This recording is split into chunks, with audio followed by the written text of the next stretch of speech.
Medicos.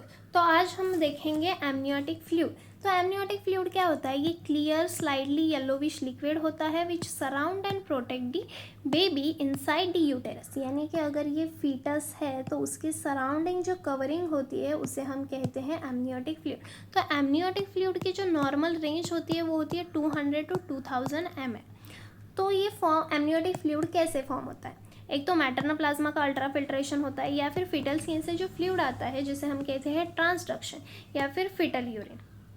तो अब amniotic fluid कैसे मेजर करते हैं? तो उसके लिए होता है एमनियोटिक फ्लूइड इंडेक्स। तो इसमें क्या करते हैं? Sum of largest vertical length of amniotic fluid pocket in और 4 क्वाड्रेंट। अब ये 4 क्वाड्रेंट, ये यूटेरस है और यूटेरस की 4 क्वाड्रेंट है। ये राइट अपर क्वाड्रेंट, ये राइट लोअर क्वाड्रेंट, ये लेफ्ट अपर क्वाड्रेंट एंड ये लेफ्ट लोअर क्वाड्रेंट। तो इनमें जो सबसे लार्जेस्ट वर्टिकल लेंथ होगी, हम उन चारों में से वो सबसे लार्जेस्ट लेंथ लेंगे और उसकी टोटल करेंगे। तो अब यहाँ पे देखते हैं, तो यहाँ पे भी ये राइट अपर है, ये राइट लोअर है, ये लेफ्ट अपर क्वाड्रेंट है और ये लेफ्ट लोअर क्वाड्रेंट है।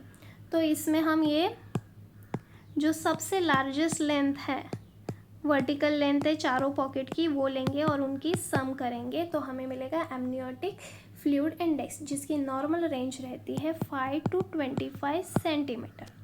तो एक होता है मैक्सिमम वर्टिकल पॉकेट।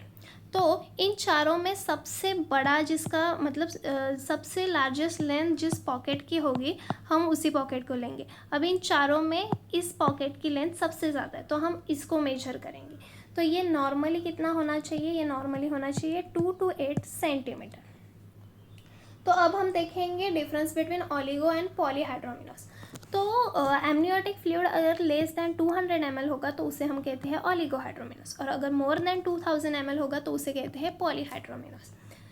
तो ओलीहाइड्रोमिनोस में जो AFI होता है वो लेस देन 5 सेंटीमीटर होता है और पॉली में more than 25 centimetre. MVP oligo में लेस देन 2 सेंटीमीटर होता है और पॉलीहाइड्रोमिनोस में मोर देन 8 सेंटीमीटर होता है।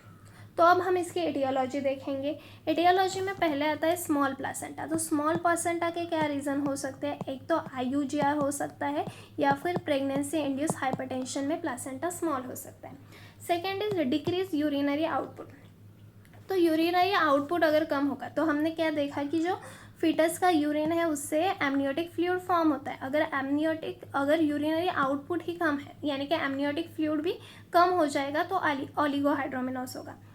Third is abruptio placenta.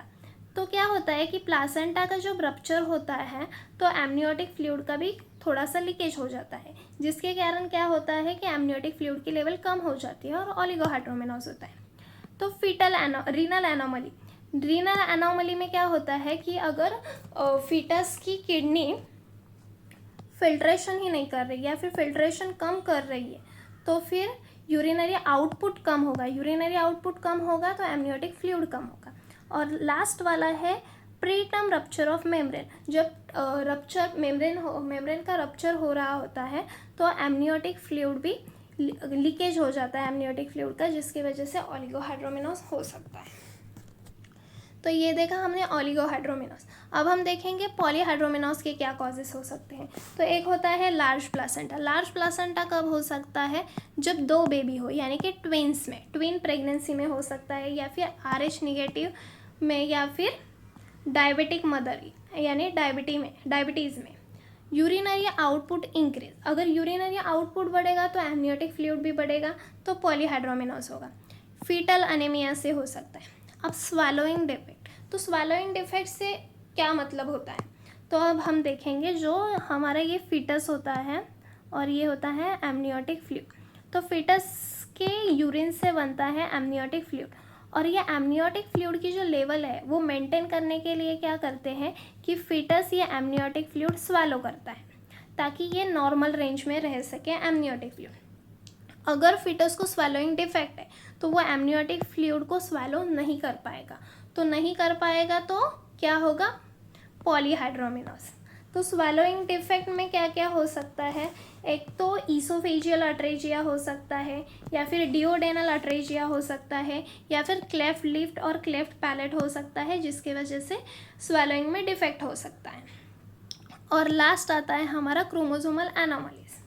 तो हमने क्या क्या देखा कि एमनियोटिक फ्लूइड क्या होता है, वो फॉर्म कैसे होता है, एएफआई क्या होता है, और ओलिगोहाइड्रोमिनोज और पॉलीहाइड्रोमिनोज में क्या डिफरेंस होता है। तो अगर आपको हमारा वीडियो पसंद आया हो तो please like, subscribe and share the channel. Thank you for watching the video.